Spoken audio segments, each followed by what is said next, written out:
எல்லாரும் எப்படி இருக்கீங்க? நல்லா இருக்கீங்களா? இந்த வீடியோ எதுக்குன்னு பார்த்தீங்கன்னா, அதாவது நெறைய பேரு வந்து ஐடி பிளாக் ஆயிட்டு கமெண்ட் போட்டா வரமாட்டேங்குது, நோட்டிஃபிகேஷன் வரமாட்டேங்குது, உங்க லைவே எங்களுக்கு வரமாட்டேங்குது, என்ன பண்ணி வச்சிருக்கீங்க? அப்படின்னு சொல்லி நெறைய பேர் எங்கள்ட்ட கேள்வி கேட்டிருந்தாங்க.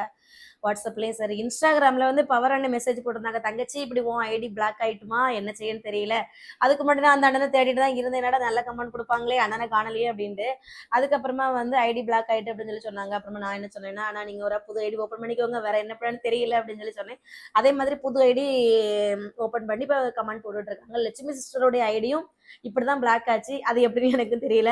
ஆனா அவங்களும் வந்துட்டு இப்போ கமெண்ட் கொடுத்துட்டு இருக்காங்க.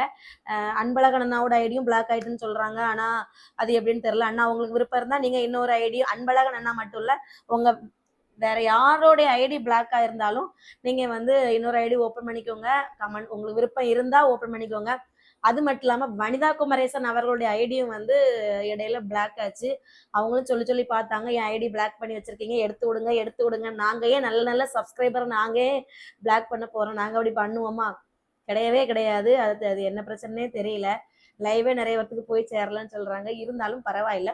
உங்களுக்கு விருப்பம் இருந்தா இன்னொரு ஐடி நீங்க ஓப்பன் பண்ணிக்கோங்க.